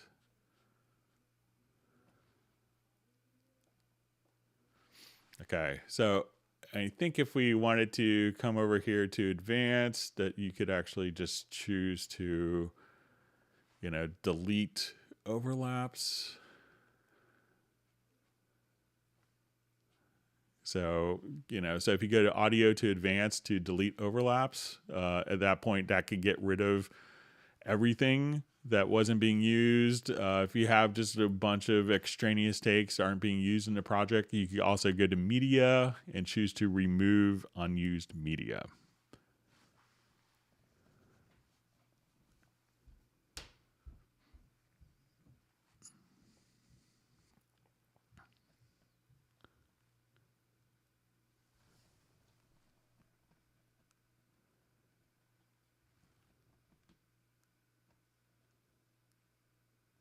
Okay, just reading through some comments. I know we had some people that sent a couple of questions.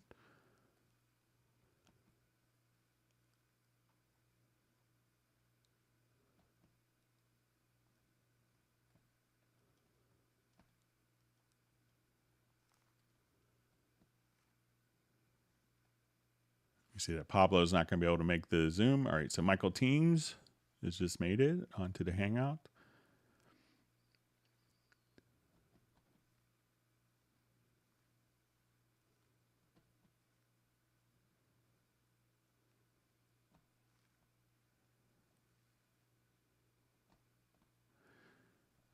So I just see a comment from J_gang. Yo, can you do me a song? So I'm not sure if you want mixing or what you want. So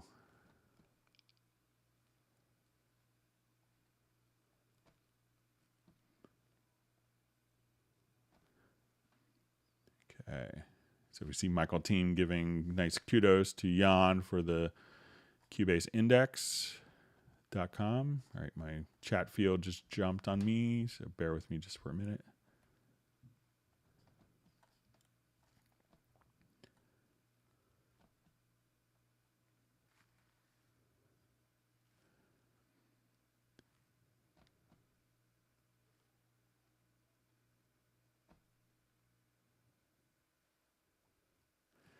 I see from C Notes, he also used to come to my shared studio to do live in-person club Cubase to the community in Seattle. Yeah, I miss going to Jay's room. So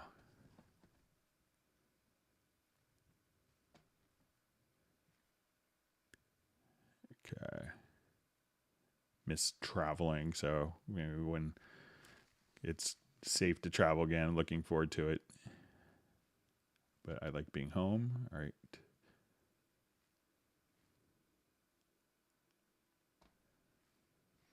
Okay, so I just see question. Can you please show how the Steinberg clippers work and best way to use them? So I'm not sure if it's like a plugin or the scissors tool. So let's take a look at maybe the plugin first.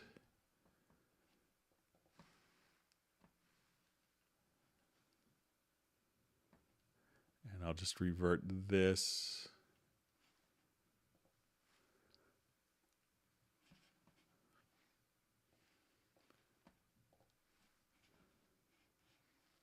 Make sure I'm not going to kill everyone volume-wise.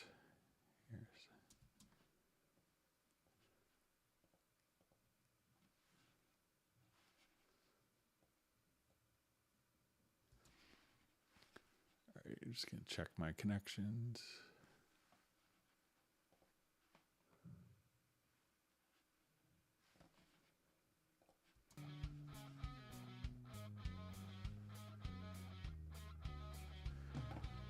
Okay, so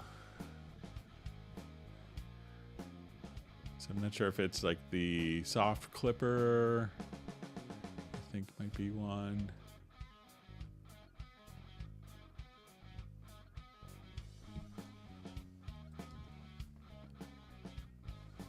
So under distortion. So here we could.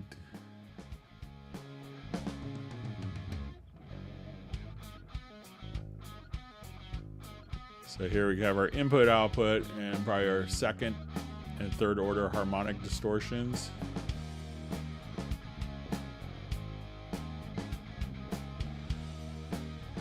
And just out of curiosity, we could,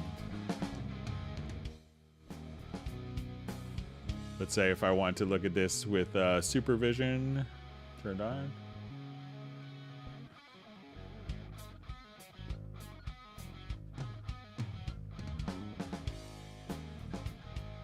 So let's see if we kind of boost the second and third order harmonics.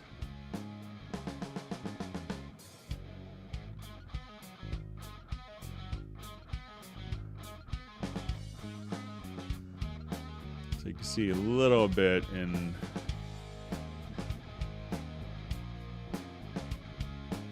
So you can definitely kind of hear a nice little kind of tape crunch. And I'll just kind of match the levels here.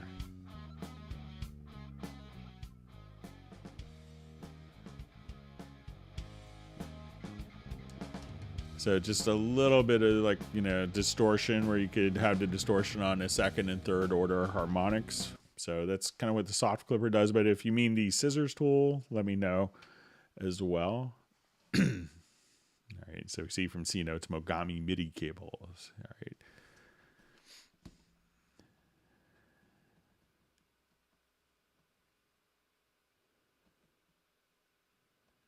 Okay, so loop mash, can you show us more about? All right, so we'll do this and then we'll get to some of the mailed in questions and we'll move on to our Zoom meetup. Okay, so I'll just do a new project here. So loop mash allows you to kind of take different samples and kind of take like, you know, the rhythmic feel of one and kind of mash different samples that don't necessarily match together and be able to kind of have those work. So I'll, you know, and kind of work musically together. So I will just randomly pick one here. So we could have this automatically sync to the project window. So we could have a number of different scenes, we got like 8 different audio files. And you could choose one of the loops as kind of the master file. And you could bring in kind of more. So say this is our loop. And we may have a loop, and I'll just make this loop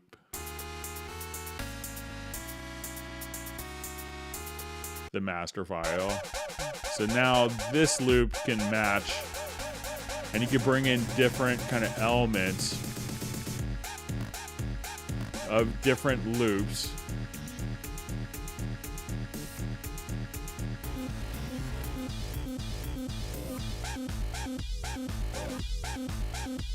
And they will kind of do, and you could just drag and drop any sample in that you want, and it'll just actually kind of figure out what they call the perceptual indicators. And these could be triggered via MIDI. So I could just come over here and have a completely different set of loops or different alternate patterns.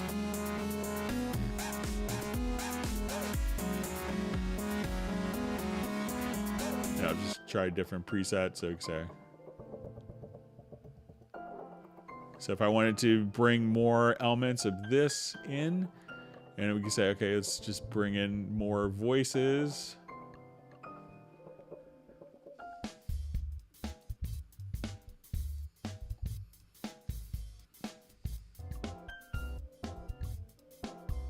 So we can hear now how the piano part from this loop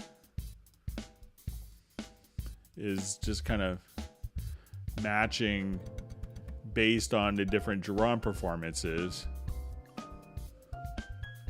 And now you could actually come over here and have different notes that will do like performance mode. So if you wanted to, or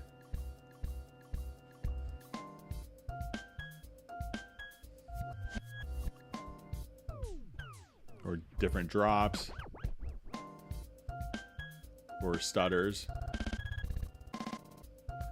And this you could actually run as an audio plugin in real time that you could trigger via MIDI. So, you know, you can kind of take any loop in and be able to kind of mash different loops together that aren't working musically, and they will kind of match and derive different elements from different loops, and you could set kind of how much it's actually doing that for. All right, so let's go ahead and get to some of the questions that were sent in. We had just a few questions. I want to make sure we get to those. Okay, so we had a question: how to do a sidechain reverb in Cubase. Okay, so I have one that might work that has some spaces in the vocals where you can maybe hear this.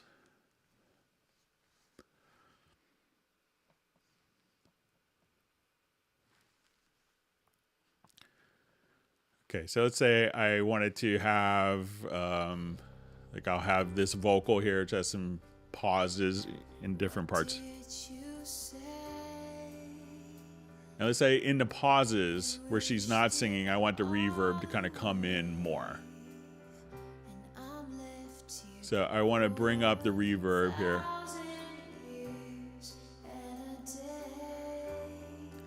But like when the reverb isn't actually going on, that's when I want it to sidechain. So I'm going to go to, I have an effects channel track here. So I go to my effects channel, I'll come over here, let's say to, I think it's the Revelation.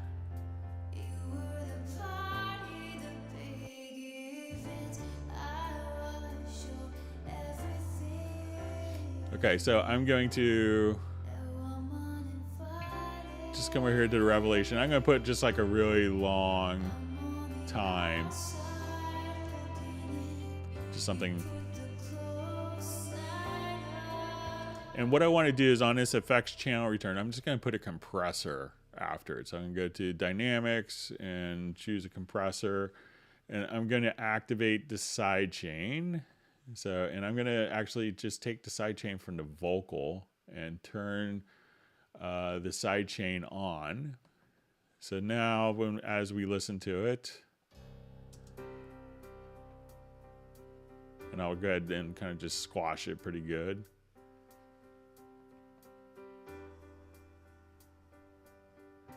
What did you say? And I'll just come over here.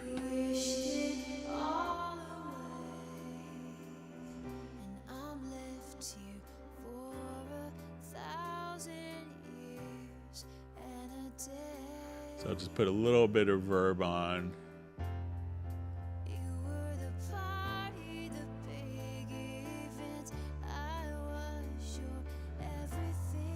And we'll go ahead and just solo the vocal.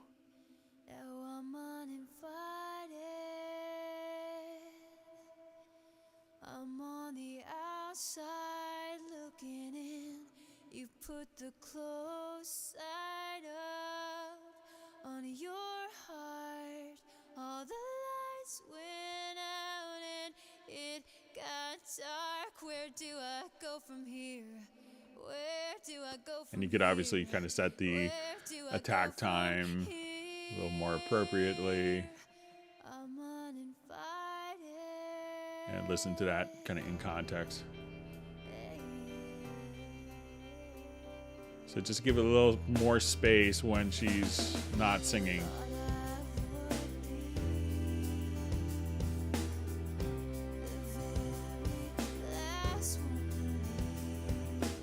So that's an approach that you could use for just kind of side chaining.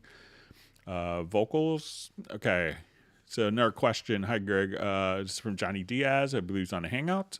Can I record MIDI from Groove Agent by hitting the pads with my mouse without drawing it in with the pencil tool? In other words, I just want to press record and just hit the notes I want. How can I do that? Please explain the steps. Okay, great question. So I'll just do a new project here.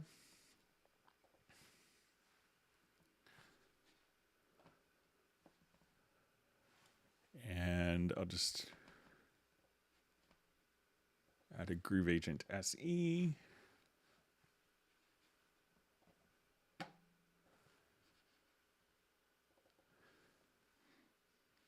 Okay, so if we wanted to, you know, we can see that we could play kind of the different samples. You know, we could trigger the samples here, but this doesn't necessarily actually send the MIDI data from this. So, you know, a lot of people say, oh, you know, it's not actually set up to be kind of a MIDI controller.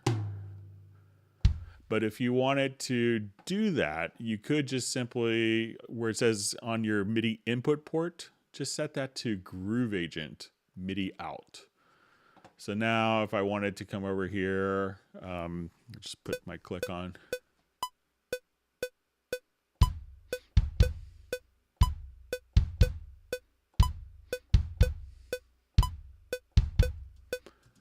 And now all I do is just rewind and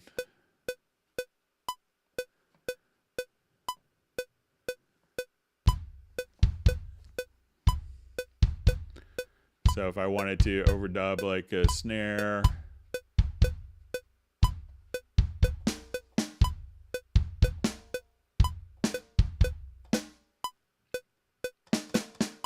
so, you know, if you wanted to just be able to record, just set the actual MIDI track right here, directly the input from Groove Agent, and then you'll be able to just have all of the notes just kind of be recorded as you hit the keys. So if you don't have that set as the MIDI input, it will basically, you know, just play the sample internally, but not transmit the MIDI information. And what else you could do with that if you have patterns that are being done for the benefit of others. So let's say if I come here and have a pattern set up,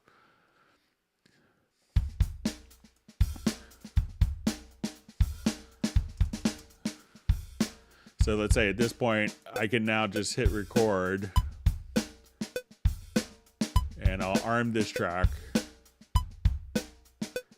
And now if I wanted to have all my different, you know, levels of complexity or dynamics and say, okay, I just want to trigger a fill and maybe go to halftime. That all of this information is actually being captured in MIDI in real time as you do that. So we could now just kind of go and just look at that particular part, and it's as if you spent a lot of time programming your drum parts, so it just automatically plays back directly as recorded. So okay, so question. I'm using Melodyne as an extension on an audio track in Cubase to take advantage of the ARA functionality. If I want to bounce the edited audio track as a new track that has the changes added, what is the best way to do it? Is the audio bounce selection feature able to bounce new tracks with changes made using Melodyne as an extension? So with there's a change in functionality with the ARA2 with from Cubase 10 and 10.5 and Cubase 11. So Cubase 11, you could just simply export it. So as you do an ARA edit, that's automatically applied to the file without you having to do a bounce selection. So in previous versions, you could do a bounce selection. There's still a lot of people I see doing bounce selection because that actually, you know, creates a new audio file and it's kind of maybe held over workflow, but you can just simply bounce the selection and that would incorporate all the changes from Melodyne. Okay, so we had a question. I have a big problem with the latency in the plugins when mixing. I work with Cubase 10.5 Pro and Apollo Twin X Thunderbolt 3 on Windows 10. I've done all the steps described on the sites and have updated everything. When I load plugins with latency more than 2 to 6 milliseconds, I hear a lot of delay in it. So, you know, as you do recording, the recorded input, if you have a lot of different tracks that have plugins on them, so maybe let's say plugins in the master chain. So as you have different tracks, these will, as you're monitoring the recording, will be, will have the latency, and you could bypass that latency directly by, very easily and kind of one fell swoop by activating the constrained delay compensation here. That will bypass all the latent plugins while you do recording and then while you're mixing. Now, Cubase will automatically compensate for all of the plugins in your system. Some plugins don't report their delay accurately. Like, the first time you start up like a new version of Cubase and you see that it goes through all the plugins and everyone complains, oh, why does it take so long the first time? It's actually measuring the latency of the system and of each of the plugins. It's doing kind of a little analysis test of that. So if you wanted to also see, what plugins, you could also, if you wanted to look at, let's say, like a multi-band compressors, those generally have a lot of latency.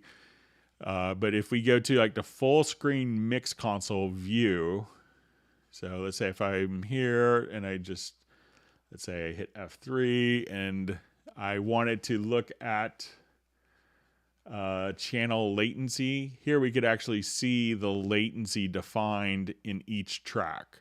And you could see if you have multiple inserts, which inserts are causing latency. So periodically, some plugins don't report their latency accurately, and that could cause problems. But as you play, Cubase will compensate for the latency plugin, latency induced by the plugins. So that's automatically taken care of, but some plugins can be problematic. And probably if you just kind of come over here and choose to, maybe each track, let's say if I had a number of different audio tracks, at this point, you could just choose to right click and, try disabling tracks and see if that changes it. And that may lead you to find the particular plugin that is causing a lot of latency. All right, so it's 3:00. We're going to wrap up early, as we mentioned before, and I'm going to post the link to Zoom. I'll do that now, and then we'll go ahead and wrap up the Hangout part, and we'll go to the Zoom Hangout. So let me just get that posted one more time. I'm going to leave the Hangout open for a minute or two, a couple minutes, and I'm going to go ahead and switch over to the Zoom on my computer. So you may just see it here, and we'll go ahead and get started. And we'll let people kind of migrate over there. So we won't record it. We won't do anything. So just if you guys want to just hang out, and we'll return for our normal 4-hour hangout on Tuesday. For those of us who aren't joining us in the Zoom hangout, have a wonderful weekend. Please stay safe and healthy, and we'll see everyone on Tuesday. I'm going to start the Zoom here. And in a minute, I'll end my the Hangout. We'll let people kind of transition over. I'm going to go ahead and join with my computer audio. We'll make sure that this is set up right. All right, so we have some people coming in. All right, so we see Jan, John, Gareth, Mike. Okay. All right, so we're going to go ahead. We have some more people coming in.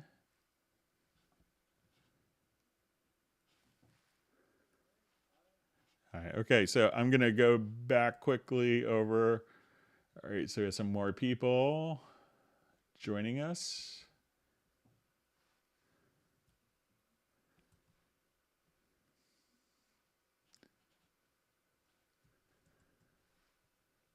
All right, Walter. All right, so. Okay, so I'm going to end the Hangout part of it. I'll maybe leave it up for maybe just another minute for people who need to copy the link over. All right, Millard's joining.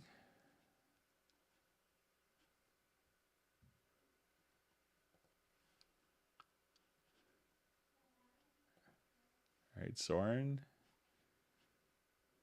All right, Captenergy music.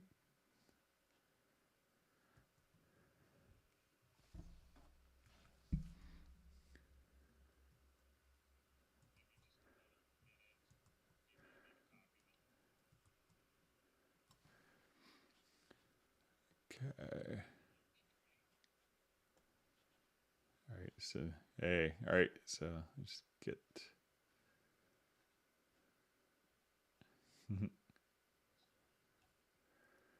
All right, so we're probably hearing latency on the Hangout. So, all right, so I'm gonna go ahead and did everyone have an easy time getting the link?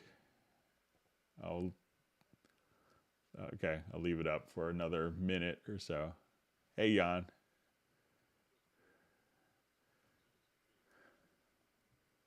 Okay, Uno and Les.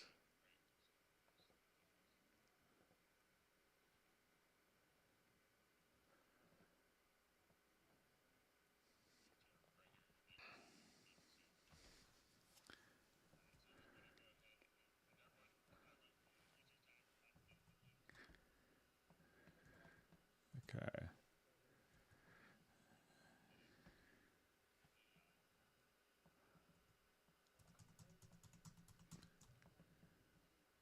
Okay, no problems.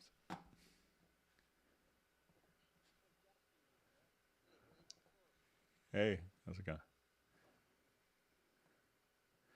Okay, so I'm going to go ahead and end the Hangout part. All right. Pablo made it. That's great. All right. All right, so let me end that. Bear with me. I have to do it on my other computer here.